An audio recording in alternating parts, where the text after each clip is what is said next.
Ya, selamat sore pemirsa TVRI Sumatera Utara dimanapun Anda berada. Senang sekali hari ini kami dapat hadir kembali menjumpai Anda melalui program Sumut Menyapa dalam segmen Pilihan Rakyat. Pemirsa, kalau kita berbicara tentang platform digital terkait dengan konten-konten pemilu, hari ini atau saat ini banyak sekali konten-konten kreator membuat karyanya untuk kemudian mengajak masyarakat untuk memahami atau mengetahui tentang bagaimana tahapan demi tahapan untuk menuju pemilu 2024 dan tidak terkecuali siapapun konten kreatornya biasanya tujuannya adalah bagaimana kemudian mengajak masyarakat untuk memahami pentingnya dan berharganya pemilu bagi bangsa dan negara khususnya bagi masyarakat. Dan untuk mengetahui hal ini pada topik Sumut Menyapa dalam segmen Pilihan Rakyat kali ini pemirsa kami angkat topiknya dampak platform digital terhadap pemilu dan kami telah mengundang dua narasumber hebat dan cukup berkompeten menghadirkan ke Studio 2 TVRI Sumatera Utara pada sore hari ini. Dan langsung saja pemirsa saya akan perkenalkan satu persatu narasumber yang telah kita hadirkan. Yang pertama sudah kita undang Associate Profesor Dr. Muhammad Furqon Amal MKom SC. Selamat sore Bang, Anda apa kabar? Boleh disapa dulu pemirsa kita. Assalamualaikum dulu.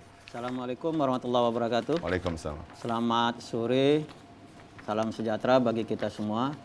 Selamat sore juga bagi Pak Moderator dan narasumber. Baik. Kemudian kita juga telah mengundang ini anak muda hebat ya, konten kreator yang nantinya kita akan kupas tuntas, kita akan cari tahu hal-hal apa saja yang dilakukannya untuk kemudian bisa memberikan dampak positif terhadap karya-karyanya terkait dengan pemilu yang saat ini. Untuk itu langsung saja kita sapa Rizky Mitra Hamdani, konten kreator dari Sumatera Utara. Apa kabar Rizky? Boleh disapa dulu pemirsa kita. Oke, assalamualaikum warahmatullahi wabarakatuh. Baik, dan pemirsa kami juga memberikan ruang dan kesempatan bagi Anda nanti untuk bisa bertanya seputar topik yang kami angkat adalah dampak platform digital terhadap pemilu di Indonesia melalui line telepon kami di nomor 0811 6100386. Saya ulangi kembali pemirsa di nomor telepon 0811 6100386. Anda bisa bertanya seputar apapun terkait dengan topik yang kita angkat hari ini. Dan kembali saya ingatkan pemirsa, selama 1 jam ke depan kami akan membahas terkait dengan dampak platform digital terhadap pemilu di Indonesia. Saya ke Bang Furqon dulu. Saya memang Abang Anda ini memang associate profesor ya, associate profesor doktor, tapi baiknya saya panggil abang karena masih muda sekali ternyata. Bang Furqon, boleh sedikit cerita Bang, bagaimana sebenarnya menurut Abang, cara pandang Abang selaku akademisi melihat dampak platform digital terhadap pemilu? Apakah memang punya pengaruh atau bagaimana Ya, terhadap literasi masyarakat? ya baik. Terima kasih Pak Kerry. Ini saya panggil abang juga, karena juga masih muda, Bang. Dan kita pahami sebenarnya sosial media ini memang salah satu platform digital yang memang saling terhubung sehingga bisa berkomunikasi dan sharing informasi. Nah, kemudian mengapa media sosial hari ini memang karena mempunyai sebuah ciri, dia mempunyai tidak terbatas gitu, artinya dalam ruang lingkup, dalam batasan waktu dan tempat, sehingga efektivitas di dalam penggunaan sosial media ini itu sangat tinggi. Terkait dengan pemilu, tentu pemilu ini perlu melakukan sosialisasi, perlu melakukan edukasi terhadap apa-apa, baik dari partai politik, baik dari calon legislatif dan termasuk calon presiden. Nah, untuk itu sosial media adalah media yang sangat efektif untuk melakukan itu. Sehingga apalagi kita tahu bahwasanya rata-rata yang pengguna sosial media ini adalah kaum-kaum muda, artinya yang familiar ya di antara, dan kita juga punya data di pemilu itu sekitar yang pemilih itu muda sekitar di umur 25 sampai 34 tahun yang tentu ini sangat familiar dengan sosial media, sehingga mereka ini hanya memegang itu kan di dalam data kita. Sebenarnya internet itu di Indonesia penggunanya sudah 222 juta. Ya. Dan kemudian yang pengguna sosial media itu 176 juta.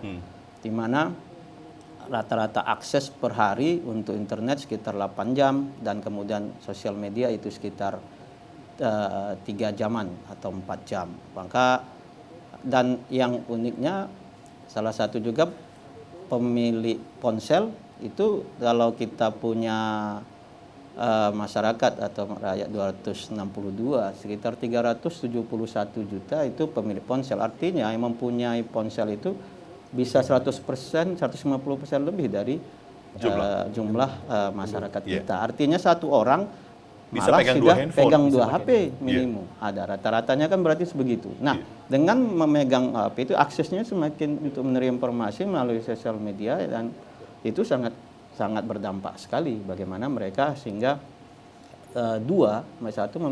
tujuan pemilunya mempengaruhi opini publik dan yang kemudian meningkatkan elektabilitas. Baik. Itu kira-kira yang menjadi tujuan daripada penggunaan sosial media untuk pemilu ini bagi siapapun, bagi partai, bagi calon legislatif, bagi calon presiden, dan termasuk juga bagi penyelenggara pemilu. Tapi masing-masing nanti akan mempunyai level untuk mensosialisasikan atau mengedukasi yang mana gitu. Kalau partai, caleg atau capres pasti mensosialisasikan visi misi, debat misalnya, kemudian apa yang menjadi program. Sementara penyelenggara pemilu akan melakukan melalui sosial media kontennya itu terkait dengan tahapan pemilu, edukasi pemilu untuk pemilih muda dan cara bagaimana memilih dan sebagainya. Nah, kira-kira itu yang menjadi Rizky, pengaruh. kalau kita ingin tahu apakah kemudian para konten kreator memanfaatkan tahun pemilu ini sebagai tahun keberkahan begitu ya, tahun rezeki bagi para konten kreator begitu, atau mungkin ada mungkin sisi lain begitu, panggilan lain, misalnya ini tahun politik, kami harus buat karya tentang pemilu atau tentang penyelenggaraan pemilu begitu, atau justru di balik itu ya ini tahun pemilu kami bisa manfaatkan untuk mencari keuntungan sebesar-besarnya. Silakan. Oke, kalau saya sedikit tanggapi juga dari Pak Furqon tadi, di kita itu kan dari skala umur tadi yang disebutkan, itu memang benar bahwasanya 50% dari penduduk kita yang 278 juta, koreksi kalau salah atau benar, itu dominan anak muda, pemuda. Jadi kalau bilang jangan menyepelekan anak muda, oh tidak, itu salah besar. Artinya kita harus benar-benar ambil hati anak-anak muda supaya bagi siapa tantangan orang-orang yang nyalek, ya kan, siapapun itu harus cari gimana caranya kita harus dekat sama anak muda biar supaya memilih kita. Benar itu. Jadi itu tantangan juga bagi mereka yang nyalek-nyalek. Bagi kita gimana caranya supaya anak muda itu nggak apatis tentang bahwasanya pemilu 5 tahun sekali. Oh jangan salah, justru 5 tahun sekali itu berdampak besar untuk 5 tahun ke depan bagi kami anak-anak muda seperti itu. Jadi penting dan sangat-sangat jangan disepelekan deh kalau bicara itu. Tapi kalau dari konten kreatornya, Rizky menganggap ini adalah tahun keberuntungan atau bagaimana kan gitu? Kalau keberuntungan jelas keberuntungan bagi kami di sisi negatif dan positifnya pasti ada. Ya, dari positif kami ini dicari perhatian untuk sama orang-orang yang lagi nyalek. Jadi artinya banyak anak-anak muda yang sekarang dia buat konten itu harus ada relevansi dengan pemilu sekarang. Nah, jadi mereka cari supaya nambah follower gimana, interaksi gimana, harus kaitkan nih dengan dunia politik yang sekarang lagi marak-maraknya. Jadi itu beruntung. Tapi sisi negatif kita harus pandai menjaga mana yang benar, mana yang tidak gitu. Hoax ya. Itu harus kita benar-benar jeli, kita harus cari telusuri gimana si caleg itu, gimana rekam jejaknya seperti itu sih. Baik, ini menarik ya, kreatif sekali. Bang Furqon, kita pengen tahu juga ini dari pemahaman atau pandangan seorang akademisi terkait dengan kalau kita lihat misalnya pemilih kita itu banyak sekali anak-anak muda untuk tahun pemilu kali ini. Artinya banyaknya informasi yang beredar di media sosial, di platform digital itu tentunya dengan harapan bagaimana kemudian nanti banyak pemilih yang sudah berhak memilih datang ke TPS untuk memberikan hak suaranya yang menentukan berkualitaskah pemilu itu atau bagaimana. Yakinkah kemudian Bang Furqon dengan banyaknya informasi berseliweran di media sosial sekarang ini akan berdampak positif juga terhadap keinginan masyarakat khususnya kaum muda untuk datang ke TPS memberikan hak suaranya, Bang Furqon? Ya, itu tadi salah satu tujuan sosial media misalnya untuk mengajak para pemilih untuk datang melalui tadi kita katakan informasi dan sosialisasi. Nah, bagaimana mereka kemudian tertarik, kan itu nanti mungkin Bang Rizky bisa sampaikan terkait dengan konten, bagaimana cara gaya bahasa ataupun narasi dan kemudian visualisasi yang dibuat untuk bisa mereka tertarik. Tapi memang kalau dari kita sebagai akademisi, maka yang perlu ya memang salah satu sosial media ini dimasifkan ya untuk bisa sampai ke semua pemilih. Tapi kita bisa pastikan kalau penyampaian media yang paling efektif hari ini memang sosial media. Iya, benar. Ya, itu yang paling efektif, efisien dan secara personal juga. Artinya mereka interaktif, bisa juga langsung berkomunikasi. Kemudian personalisasi di situ bisa juga langsung mengambil hati kira-kira melalui sosial media. Mereka bisa memposting, kemudian bentuknya iklan, kemudian berorasi di situ, orasi, mengajak, debat, kan gitu Bang Keri. Jadi kira-kira bagaimana tadi pertanyaannya supaya apakah mereka bisa tertarik, itu tentu bagian dari konten itu. Tapi kesadaran politik itu konten yang harus yang harus dituju supaya mereka ini memang betul-betul bahwa seperti kata Bang Sis tadi, ini untuk 5 tahun ke depan, meski hari ini mungkin cuma 1 menit atau 2 menit istilahnya ada di bilik suara, tapi pengaruh itu atau perubahan itu atau misalnya kemajuan itu bisa dibangun untuk dalam 5 tahun. Nah, itu kita kira-kira yang bisa dilakukan di sosial media. Baik. Rizky, kalau kita bicara tentang konten yang dibuat oleh para konten kreator yang ada di Indonesia, khususnya Sumatera Utara begitu. Kalau cara pandang konten kreator itu, ketika seperti apa hasil konten yang dibuatnya itu yang dikatakan berhasil begitu? Oke, ini banyak ragamnya ya. Jadi bisa jadi ada dibagi-bagi cara bagaimana mengemasnya. Salah satunya ketika kita pengen tahu nih, telusurin. Kita harus telusuri dulu gimana supaya anak muda tertarik kepada dunia politik. Harus itu dulu dasarnya. Karena kalau misalnya ada juga sebagian mereka itu kalau lihat politik ini banyak kali retorikanya, banyak kali drama-dramanya, ada pakai gimmick, gagasan dan segala macam. Kita harus tahu dan kenali dulu anak muda ke anak muda. Sehingga yang tadinya apatis jadi mengerti bahwasanya kita dengan kemasan gimana sih supaya orang anak-anak muda ini tertarik dengan dunia politik. Harus kita dekatkan relevansi dengan mereka. Kalau misalnya contoh nih, kamu pengen bagaimana caranya ketika membuat konten seorang profesinya dunia film misalnya, dia harus cari yang gagasan setiap pemilihnya itu yang berkaitan dengan film. Maka dia nggak jauh-jauh cari tahu tentang itu, politik dan undang-undang perfilman bagaimana. Jadi harus dia tahu, oh ternyata di balik bagian politik tuh ada tentang undang-undang perfilman yang kita harus tahu. Jadi kaitkan itu, kemas secara video, audiovisual, baik dari gambar, dia bisa bernarasi di depan layar. Tentunya ada yang pakai skrip, ada yang enggak, ada lihat dari konten lain di repost dia, bisa gitu kan. Jadi sebenarnya satu, dia harus telusurin siapa calon-calonnya yang mau pilpres atau dia di bagian caleg-caleg gitu kan. Yang kedua, kaitkan sama yang dia suka. Itu penting, karena kalau dia kaitkan sama suka, maka dekat sama politik itu, maka dia enak tuh. Kita harus cari anak muda untuk anak muda, jadinya seperti itu. Yang ketiga, kemas, ada bagi-bagi cara ya, ada jari dan narasi, ada jari repost dari orang lihat, terus kita komen atau tanggapin, seperti itu. Ada dengan cara menghibur, ada pakai drama, seperti itu. Jadi sebenarnya banyak cara, tinggal kita yang bagaimana nguliknya, gitu Bang. Tapi sebagai konten kreator, pilih mana? Banyak orang yang like, komen, atau di repost lagi? Yang mana yang paling menarik sebenarnya buat Rizky? Yang paling berhasil dikatakan di mana? Banyak yang like, ya, ratusan ribu orang yang like misalnya, kemudian banyak yang komen gitu ya. Terlepas dari komennya negatif atau positif gitu, ada campuran di sana gitu. Atau di repost banyak? Di repost. Yang mana yang paling berhasil sebenarnya? Menurut seorang konten kreator?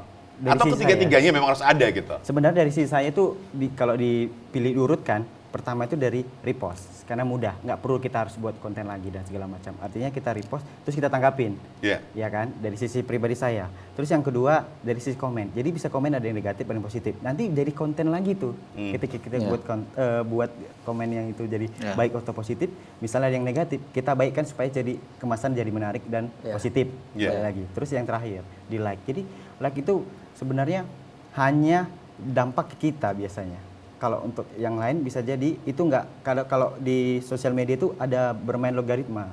Kadang-kadang yang lebih banyak di-share sekarang gitu, banyak di-share itu lebih banyak masuk FYP-nya ke dia, iya kan? Sedangkan kalau di-like karena sedikit.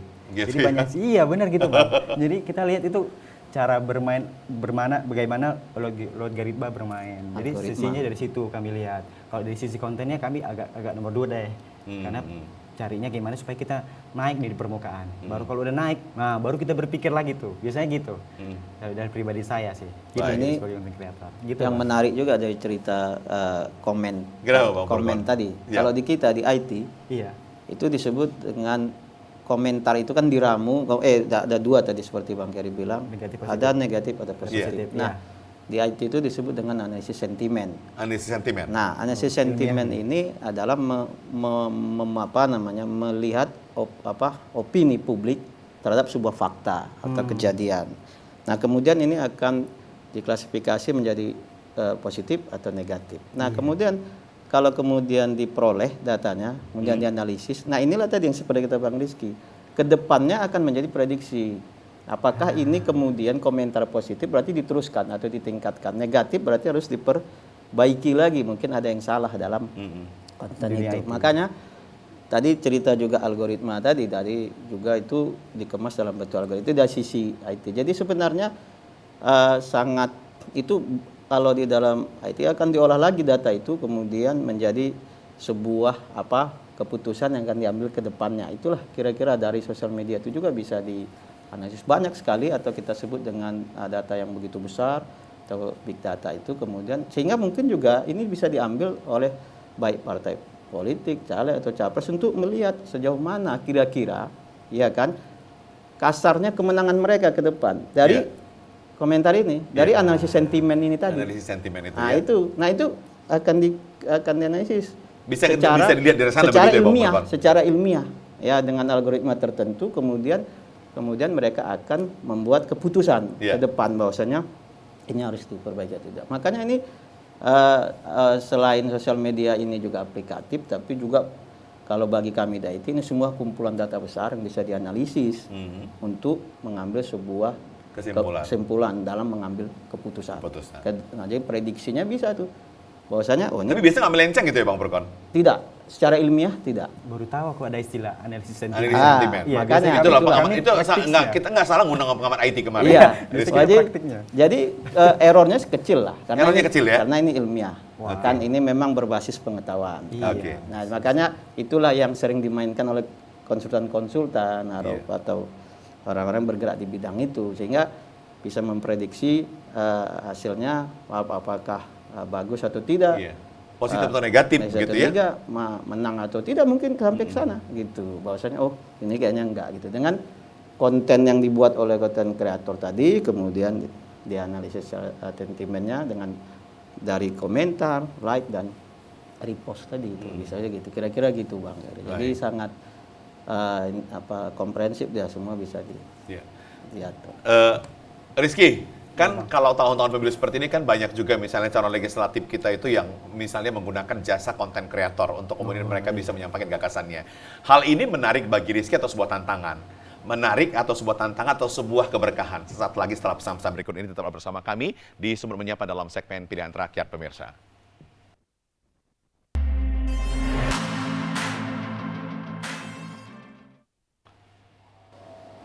Baik, terima kasih pemirsa Anda masih bersama kami di Sumber Menyapa dalam segmen Pilihan Rakyat dengan topik yang kami angkat dampak platform digital terhadap pemilu di Indonesia khususnya di Sumatera Utara dengan narasumber yang telah kita hadirkan Associate Profesor Dr. Muhammad Furqan Amal, M.Com SC dan Rizky Mitra Hamdani selaku konten kreator. Rizky, kalau kita bicara tentang tahun politik seperti ini kan biasanya konten kreator itu paling laris ya. Benar. Jasanya digunakan oleh para caleg dan juga mungkin partai politik begitu. Rizky ini menganggap ini sebuah tahun berkah atau justru misalnya ya justru ini harus dimanfaatkan untuk kemudian bisa memberikan dampak positif bagi banyak orang gitu, atau justru ya ini manfaatnya ini keuntungan besar kan gitu ya, tahun ini keuntungan besar nih, tahun politik kan jangan-jangan 5 tahun sekali gitu. Silakan. Pertama berkah, kedua dapat cuan, iya kan? Jadi dari situ kita ambil peluang. Nah, nggak menutup kemungkinan saya punya dua peran sisi. Saya bisa dari depan, saya juga bisa dari belakang. Artinya saya juga bisa ngolah media sosial atau planning konten dari orang-orang atau klien-klien. Jadi sebagai content creator kita harus pandai nih kayak mana memutar finansial kita. Jadi di tahun ini 2024 alhamdulillahnya berkah banget, Pak. Berkah banget Berkah, karena ya? iya, jadi dari sisi kita itu bagi orang-orang yang sudah menengah atau ketua apalah ya kita bilang ya, yang orang mau nyalon tapi dari sisi umur mencukupin lah, bisa bilang tua lah kita bilang. Itu mereka pakai jasa yang anak-anak muda, percayakan sama kalian buat kalian kemas sebenarnya mungkin supaya orang lain milih kita. Kontraknya itu berapa nih kejadian. kan gitu ya? Iya, kontraknya berapa nih? Kita pakai SOP ya dan segala macam. Itu sisi saya di belakang media atau di balik content creator. Itu berkah sekali, Bang, rezeki kali. Jadi kita ya tinggal buat bangun tim dan memang ada sebagian orang yang ketika bangun itu apalagi musimnya ya, musim 2024 kan musim pemilu. Itu manfaatnya rekan-rekan saya kanan kiri yang satu frekuensi itu pakai itu, ambil peluang itu. Jadi kalau ditanya berkah cuan, jelas-jelas berkah. Gitu. Jelas-jelas berkah ya. Jelas-jelas berkah, alhamdulillah itu. Jelas. Bang Furkon, kalau kita bicara tentang platform digital, ketika platform digital yang bisa mengundang banyak komen dari masyarakat atau pengguna media sosial itu sendiri, apakah kemudian ini juga menjadi dasar bagi para LSI biasanya? Data-datanya akan digunakan atau bagaimana sih? Atau ini karena biasanya dibayar kan para konten kreator ini yang misalnya banyak viewersnya itu ya, yang berjam-jam orang lihatnya, kemudian banyak orang nge-repost atau men-share kembali gitu. Biasanya kan itu dibayar merekanya. Dan biasanya mereka ini dapat uang lagi nggak sih misalnya orang ngambil data ini gitu? Ya, jadi pertama terkait konten yang dibangun, kemudian apakah nanti sifat viewersnya, komentarnya dan kemudian like-nya itu mungkin memang ada dua ya, ada yang sukarela, kemudian memang ada yang bisa dibayar dalam artian memang mereka lah bagian dari tim itu. Tapi yang kedua, kalau ingin mengukur memang apakah kemudian itu tadi berhasil atau tidak secara itu tadi kita sampaikan tadi, analisis sentimen apakah positif atau negatif, maka itu akan diolah lagi datanya. Tapi bagi lembaga-lembaga yang mau melihat itu tentu data ini bagian dari data yang memang bisa diolah artinya seperti yang di awal tadi saya sampaikan, ini bisa dikembangkan atau dirubah lagi formatnya untuk bisa dapat tujuannya sampai gitu. Nah, tentu kalau tadi Bang Rizky menyatakan dari kontennya itu proyek, ada cuannya, ada keberkahan. Dan kalau kita dianalisis juga ada proyeknya juga di situ. Untuk menganalisis data yang besar tadi, kemudian dari segala berbagai platform sosial media diambil misalnya untuk melihat misalnya elektabilitas seorang misalnya calon atau partai, itu juga merupakan ya satu pengetahuan tersendiri dan kemudian juga ya cuan juga kalau dibilang tadi Bang untuk bisa diproyeksikan ke depan bahwasanya ini kandidat atau partai mempunyai elektabilitas yang tinggi. Karena kan memang dua targetnya kalau mungkin penggunaan sosial media di dalam pemilu ini. Yang pertama membangun opini publik. Nah, kemudian yang kedua meningkatkan elektabilitas. Dua hal itu, opini publik ini, makanya kalau kita bilang citranya apa? Negatif atau positif? Nah, itu yang mau dibangun. Tapi ini kan dikemas terus ini dengan kejadian-kejadian melalui atau fakta-fakta melalui opini-opini yang disebar atau ditulis di sosial media. Dikumpulkan sekali lagi dalam sebuah big data yang besar, itu dianalisis lagi. Nah, itu kira-kira. Dan kemudian yang kedua meningkatkan elektabilitas. Targetnya kan ke sana sehingga mencapai kemenangan masing-masing semua mau partai, mau caleg, mau kandidat dan sebagainya, capres gitu. Kira-kira itu. Baik. Menarik ya Rizky, kalau kita artinya kan konten kreator itu kan sebenarnya tujuan pertamanya adalah bagaimana membangun image gitu ya. Membangun image itu sendiri gitu ya. Kemudian ada nggak misalnya kadang-kadang misalnya kekhawatiran ketika misalnya membuat sebuah konten begitu ya. Biasa kan kalau kita jasa kita digunakan kan ya kita akan buat sebaik-baiknya begitu. Kita akan buat narasi sebaik-baiknya. Tapi kemudian banyak masyarakat, banyak opini publik yang mengatakan ini overclaim gitu. Ini sebuah tantangan atau bagaimana sih menurut Rizky? Ya biasa aja kan gitu maksudnya. Atau misalnya ya biasa berarti saya berhasil dong gitu. Oke. Ketika kita ngasih tahu ke orang. Ya, yang dibilang overclaim gitu Iya, misalnya. artinya konten yang kita sajikan itu. Iya, ini nggak berlebihan nggak nih gitu berlebihan misalnya. nih. Iya. Ada opini di sana. Ini berlebihan, banyak mengatakan ini berlebihan. Tapi memang ada juga yang mengatakan ya sukses nih gitu. Ya namanya masyarakat opini publik kan gitu. Ada yang pro, ada yang kontra begitu. Iya. Itu katakan berhasil, Bang. Berhasil. Berhasil, Bang. Itu Kenapa berhasil? dibilang berhasil, iya. Karena Nanti saya tanya sama iya, Bang ambigu. Bang Purkon. Karena kita sebagai content creator, kita harus mencari bagaimana ketika kita bangun konten satu postingan nih, gimana ada interaksi di dalamnya. Itu satu. Jadi ketika kita satu konten disajikan di publik, boom, ya kan? Begitu nanti ada pro kontra. Nah, itu berarti hasilnya pertama, dia satu, membangun engagement, artinya ada interaksi di dalam komen-komennya. Kedua, logaritma bermain. Gimana ketika kita sebagai content creator pengen itu satu postingan itu bisa naik, bisa nge-like, bisa di-share orang gara-gara pro kontranya. Iya. Nah, jadi apakah dikatakan berhasil? Pertama berhasil dari sisi dia mengemasnya dengan cara visual yang menarik ya. Bisa dibilang satu postingan itu dia buatnya bagaimana semenarik mungkin. Kalau udah di pro kontranya atau ada pembahasan di satu postingan itu dikatakan berhasil. Kalau Iya. bagi pribadi saya seperti itu, Bang. Baik. Gitu, gitu. Bang Furkon, selaku pengamat IT, apakah kemudian konten seperti ini bisa dikatakan berhasil? Meskipun lebih banyak kadang-kadang orang yang misalnya menganggap itu overclaim gitu. Silakan. Ya, jadi kan komentar itu nanti sifatnya dua ya. Arti tadi ada yang positif, ada yang negatif, ada tiga sebenarnya, satu netral. Jadi kalau dianalisis itu tiga, satu positif, satu negatif dan satu netral. Kalau tadi kata Bang Rizky, apapun sifatnya itu, baik itu positif, negatif atau netral, penting banyak komentar itu. Nah kemudian Ya. kan ini jadi viral namanya Bang. Ya. Bukan belum viral itu melihat nanti seberapa banyak viewers, seberapa banyak likes, seberapa banyak komen kan gitu. Yeah. Tidak melihat, tidak diklasifikasikan apakah ini yang harus yang sukanya banyak menjadi viral kan tidak. Ah, itu tadi kata Bang Rizky maknanya sehingga ya ini berhasil katanya. Mau negatif pun tapi komentar tetap banyak. Nah, engagement.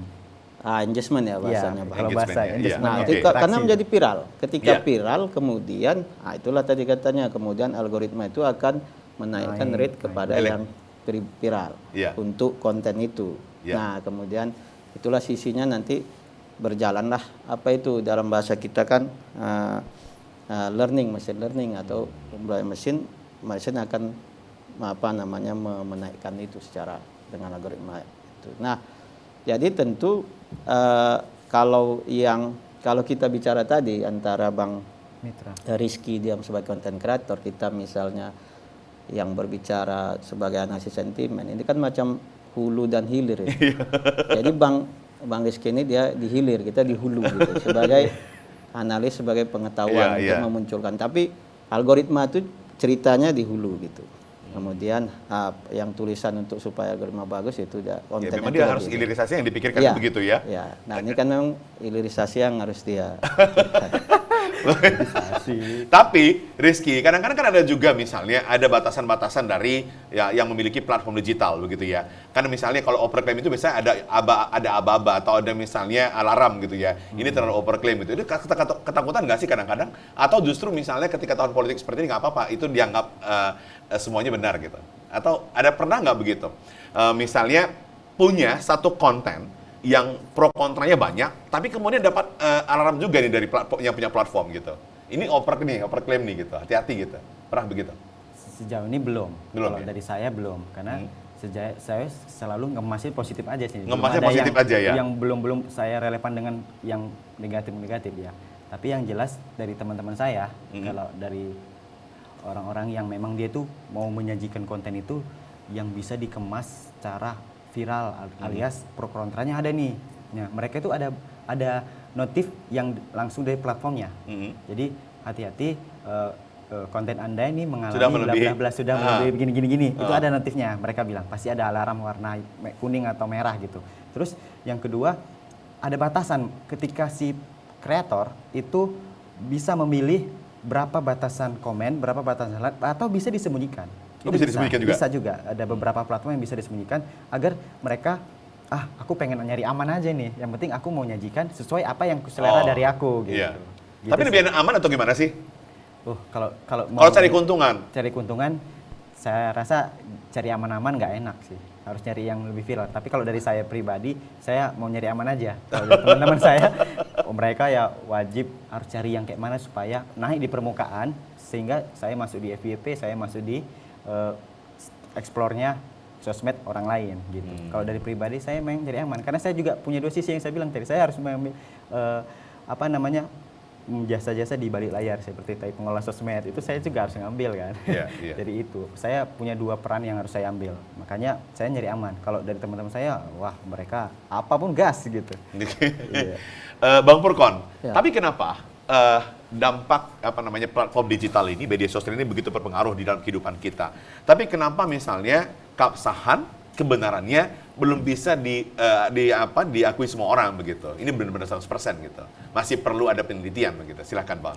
Apa yang menyebabkan itu? Apakah karena bebasnya orang memposting segala sesuatunya? Ya jelas, karena sosial media kan tidak ada filter di dalam pemberian informasi, tidak seperti misalnya media televisi yang bisa diawasi juga dengan lembaga tertentu, ada pengelolanya, ada pengawasnya, misalnya kayak begitu ya. Dan termasuk juga di media cetak, ada juga editor, ada juga mungkin kalau di buku juga ada jurnal, ada reviewer dan segala macam gitu. Tentu karena ini sebuah media yang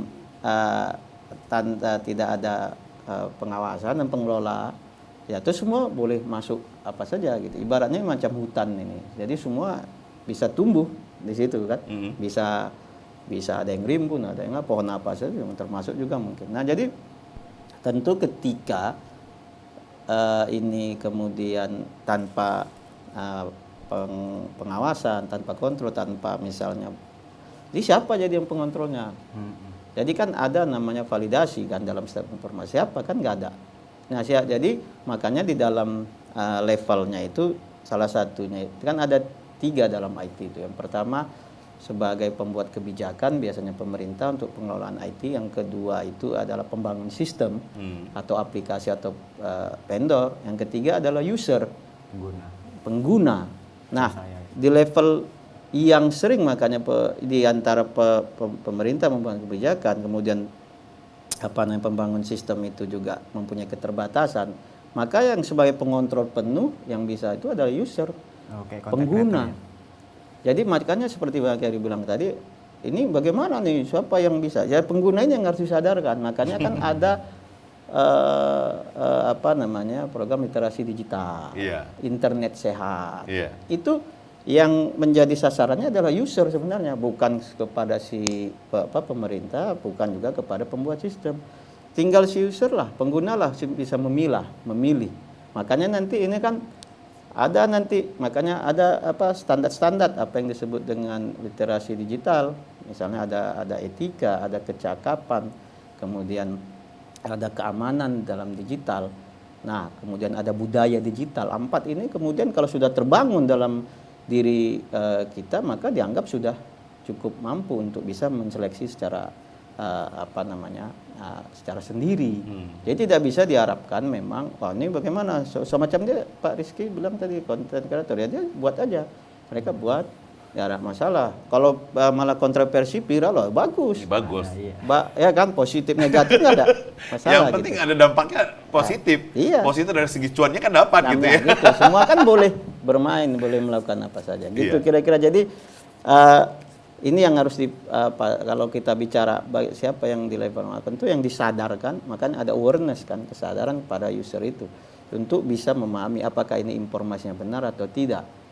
Tadi Bang Keri bilang overclaim misalnya. Sebenarnya itu nanti ya tinggal lihat sosial media kan ada juga levelnya itu, maksudnya Facebook itu siapa pengguna yang paling banyak, IG siapa, Instagram ya kan Bang, kemudian Twitter atau sekarang X namanya, kemudian YouTube dan TikTok. Jadi mungkin yang nanti di Twitter agak banyak orang intelektual. Makanya pejabat yang presiden kan Twitter atau X namanya sekarang ya, X platform. Nah, jadi kalau di Facebook semua. Jadi kalau nanti overclaim itu bisa dilihat nanti dari sosial media yang diambil datanya atau komentarnya kemana. Misalnya apakah memang ini benar atau tidak, bisa diprediksi ke sana nanti. Kalau mungkin yang lebih rasional atau lebih intelektual seperti dalam sosial media misalnya X tadi atau Twitter tadi, maka itu mungkin pasti lebih valid, bisa jadi bahwasanya kebenaran itu ke sana lebih Baik. tinggi gitu kira-kira. Emang asik kalau ngomong soal IT ini ya. seru. Rizky, tapi lebih menarik mana? Membangun opini publik itu tentang orang lain yang kita buat kontennya, atau membangun opini publik tentang kita? Menguntungkan di mana? Sisinya kan positifnya kan kalau kita dapat uang nih, kalau kita membangun opini publik tentang orang lain. Misalnya ketika konten kreator digunakan jasanya, atau membangun image diri kita sendiri untuk meminta tanggapan masyarakat gitu. Lebih enak mana sih sebenarnya? Lebih menguntungkan di mana bagi konten kreator? Setelah pesan-pesan berikut ini. Tetap bersama kami pemirsa.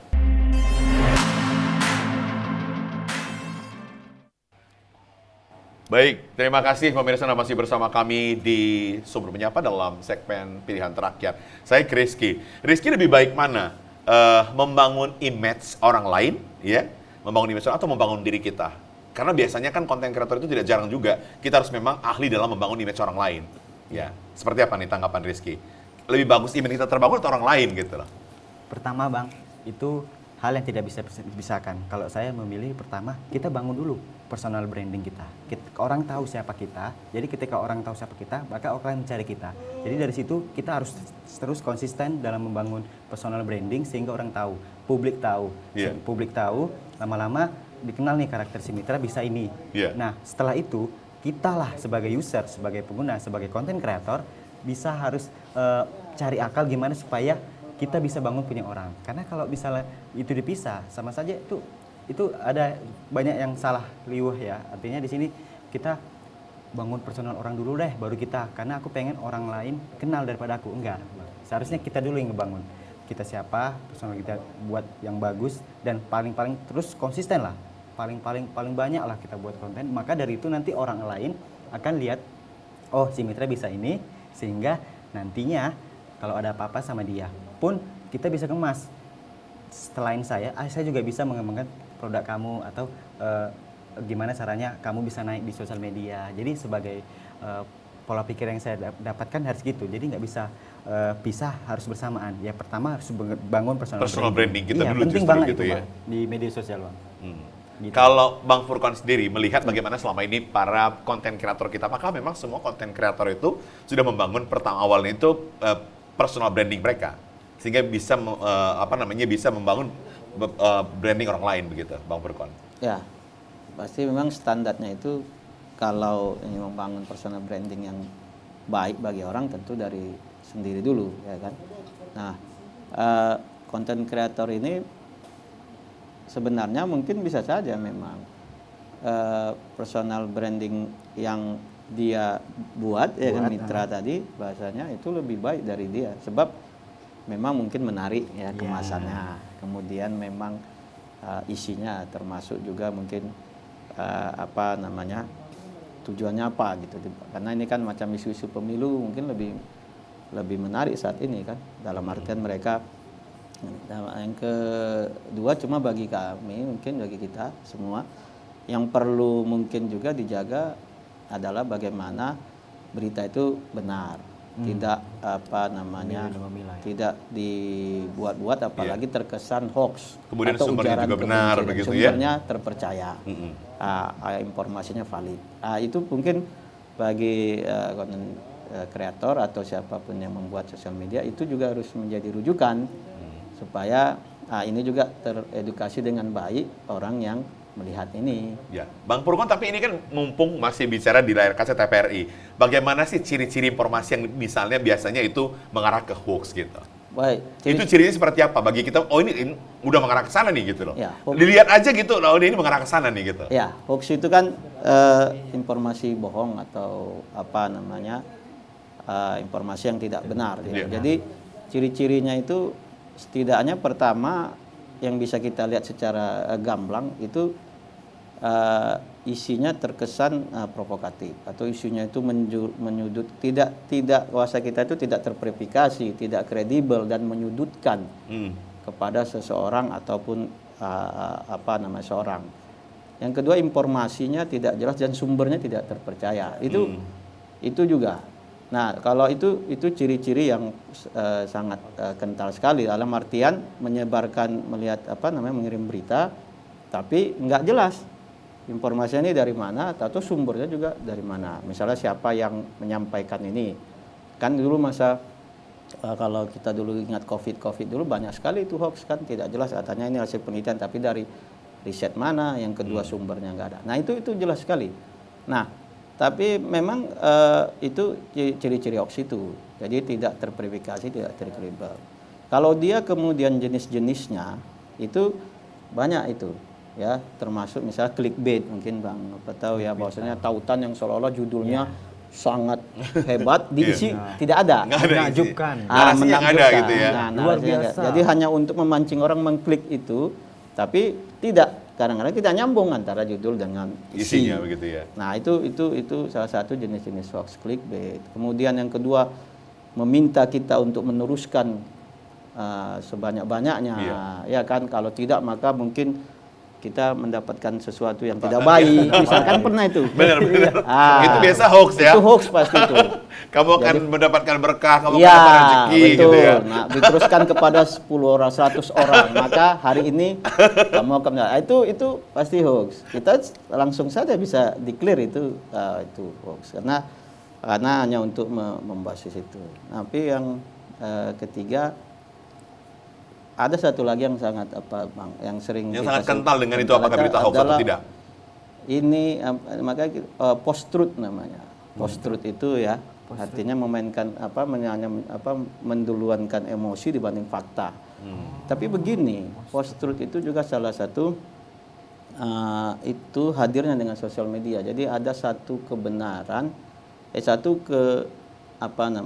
kebohongan yang disiarkan secara berulang-ulang dan akan menjadi kebenaran. Nah, itu gara-gara sosial media. Jadi kalau tiap hari kemudian disampaikan padahal itu salah, bohong, bisa menjadi benar. Dan yang benar pun bisa akhirnya menjadi salah juga kalau disiarkan secara berulang-ulang bahwa itu tidak benar gitu. Nah, kita masuk di era itu, post truth namanya. Nah, ini yang sangat berbahaya bagi kita sehingga doktrin nilai-nilai itu kemudian bisa menjadi berkurang malah hilang, yang baik itu menjadi. Nah ini banyak sekali itu juga termasuk karena yang dimainkan tuh emosi, cuma logika tanpa sumber nilai-nilai. Nah ini yang juga itu hoax juga, itu jenis hoax namanya post truth. Ada beberapa bias confirmation, kemudian misinformation itu juga jenis-jenis hoax itu. Oke. Jadi memang itu dia. Menarik ya, kita banyak tahu memang dari Bang Furqan, memang hari ini nggak sia-sia kita undang dia. Apalagi saya penasaran sama yang istilah tadi. Apa itu Rizky? Post truth. Post truth itu kita bisa membangun image yang salah itu menjadi benar, yang benar itu bisa jadi salah gitu. Berulang-ulang. Kalau dari sisi dosen atau pengajar, itu cara ngasih tahu ke orang banyak itu gimana sih ya, Bang? Makanya nanti, dan ada nggak website atau web tools yang bagaimana cara kita mengecek itu benar atau enggak sih? Gitu. Ya, besok kamu buat konten post truth. Benar itu, menarik gitu. Guys gitu ya, kamu tahu nggak itu post truth apa gitu? Saya dapat dari asosiat profesor, Dr. Furqan, ini kan gitu ya, salah satu akademisi yang ada dari Universitas Islam Negeri Sumatera Utara. Akan bisa gitu. Kalau di sini ngomong kan langsung beberapa ribu orang yang bisa ngelihat gitu. Nanti kita juga boleh kolaborasi. Tapi ada namanya gitu, ada nama Bang pengamat informasi teknologi kan gitu ya. Tanggapannya gimana Ki?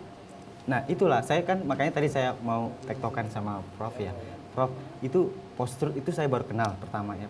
Bagaimana caranya kita memancing emosi, satu lagi kita, apalagi informasi yang selalu yang bohong-bohong itu terus dilemparkan di publik, maka akan jadi benar. Tapi ini rahasia juga sih Ki. Ini rahasia baik juga bagi konten kreator bisa untuk mendapatkan untung besar kan gitu dia. Ini kan rahasia sih sebenarnya rahasia gitu. yang sebenarnya, aku aja baru tahu. Oke. Dari sini. Tapi Rizky, apakah setiap misalnya ada vendor atau misalnya misalnya dari masyarakat yang misalnya ingin menggunakan platform digital kamu untuk kemudian bisa mengiklankan produk-produk mereka, setiap produk itu apakah langsung diterima atau bagaimana? Atau verifikasi dulu? Iya, pastinya diverifikasi, ya kan? Pasti verifikasi. Ini apa produknya atau ini mau ngasih tahu apa? Jadi nggak sembarang. Biasanya kalau kayak gitu enak tuh tektokannya.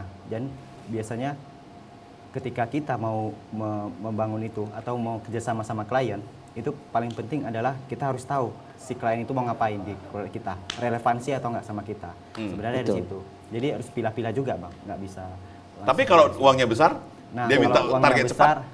Nah saya tuh mengakalinya, saya kan ibaratnya kan tadi main dua sisi ya. Saya mainkan di balik yang ini ada satu hal yang ini karena Iya. sayang sekali Bang, ketika saya bangun personal branding, ketika saya dapat atau Menolak mengasosiasikan gitu itu, ya? menolak itu ya, atau memang besar ini, tapi nggak sesuai dengan relevansi dan dekat dengan saya. Ya saya pasang yang kedua, artinya yang di balik layar, oh tenang Pak, di sisi ini ada yang ini, jadi sesuai sama Bang. Jadi mainnya sebenarnya kalau konten kreatif itu gimana caranya, jangan menolak, tapi kita ambil, tapi nggak jauh-jauh atau yang nggak yang gimana supaya kita ambil tapi jangan sampai merusak branding kita.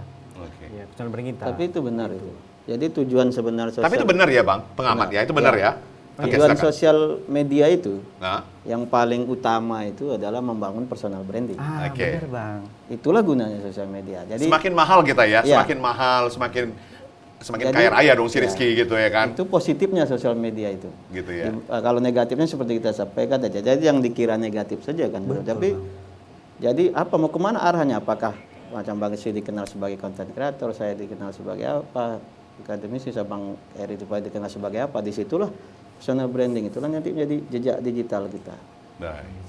Nah, kemudian menjadi portofolio kan begitu. Wow, ini dia menarik sekali kalau ngomong sama Bang Furkon. Bang Furkon, ini kita udah di penghujung acara. Saya kasih Bang Furkon waktu boleh 60 detik atau kurang deh 30 detik. Apa nih statement closingnya? Closing statementnya terkait dengan dampak platform digital terhadap pemilu kita. Bagaimana sebenarnya kita memanfaatkan platform digital itu untuk kemudian menambah literasi pemahaman kita tentang pemilu. Karena suksesnya pemilu itu bukan karena tahapannya, tapi bagaimana kemudian nanti semua masyarakat ikut memberikan hak suaranya bagi khususnya bagi orang yang sudah berhak memilih. Ya, baik terkait dengan pemilu, saya pikir ya pertama ini momen yang 5 tahunan, kemudian perlu bagi kita semua partisipasi rakyat untuk mengikuti pemilu, ya untuk terbangunnya sebuah demokrasi. Kemudian yang kedua terkait dengan penggunaan sosial media di dalam pemilu ini juga kita semua berharap ya bahwasanya sosial media ini betul-betul digunakan untuk melakukan menginformasikan, mensosialisasikan dan mengedukasi lebih jauh kepada masyarakat tentang apa pentingnya dan kemudian momen pemilu ini menjadi partisipasi aktif. Nah, yang ketiga saya pikir kita harus melihat sosial media juga sebagai sebuah platform digital yang kemudian akan bisa tersimpan selamanya ini. Jadi hati-hati terhadap jejak digital, bahasanya begitu. Makanya footage ya terhadap print ya. Jadi jejak digital itu setidaknya dua. Yang pertama adalah berhati-hati.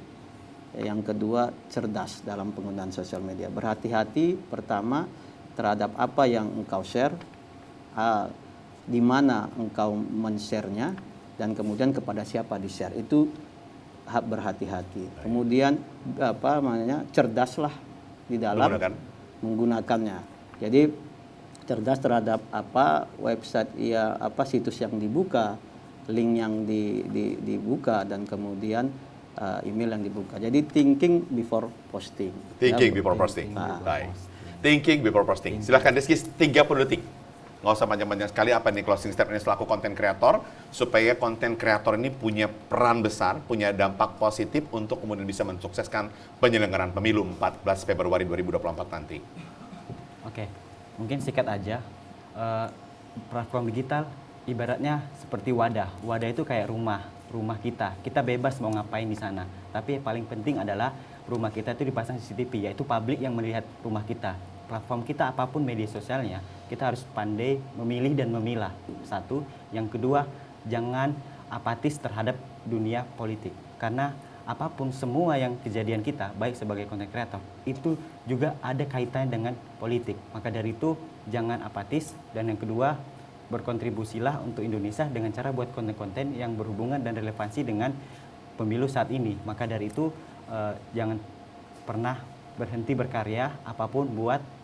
Dan paling penting bukan hanya sekedar menghibur tapi edukasi. Itu aja. Terima kasih Pak Associate Profesor Dr. Muhammad Furkon Amal M.Com SC sudah di TVRI Sumatera Utara. 1 jam banyak hal yang menarik yang kami pahami hari ini kehadiran Bang Furkon kemari, kehadiran Pak Profesor ini. Tapi menarik tadi apa yang disampaikannya platform digital ini sebenarnya sarana untuk mengedukasi masyarakat, khususnya untuk memberikan literasi pemilu, tapi kemudian juga pesannya tadi bagi Rizky dan teman-teman, bagi masyarakat semuanya, karena ini jejak digital, kata Bang Furkon, kata karena ahli IT kita dari Sumatera Utara mengatakan, jejak digital itu susah dihapus gitu loh. Jadi thinking before posting, kata gitu. Pikirkan dulu sebelum diposting, karena jejak itu susah dihapus. Tapi tadi kalau ditanggapi oleh Rizky lagi, ini konten kreator yang hebat dari Sumatera Utara, mengatakan jangan apatis ya, artinya banyak pun informasi bohong, berita hoax di media sosial itu, di platform digital, jangan apatis juga gitu dong. Jangan misalnya kita menganggap semuanya berita bohong, tidak juga seperti itu, kata Rizky. Kenapa? Karena media sosial itu, karena informasi yang beredar di media sosial itu tidak semuanya bohong, yang pasti bisa mengedukasi kita dan bisa memberi berkarya bagi anak-anak muda. Demikian Sumut Menyapa, segmen pilihan rakyat untuk kali ini. Selamat sore dan sampai jumpa pemirsa. Terima kasih, Abang Anda. Iya, sama-sama.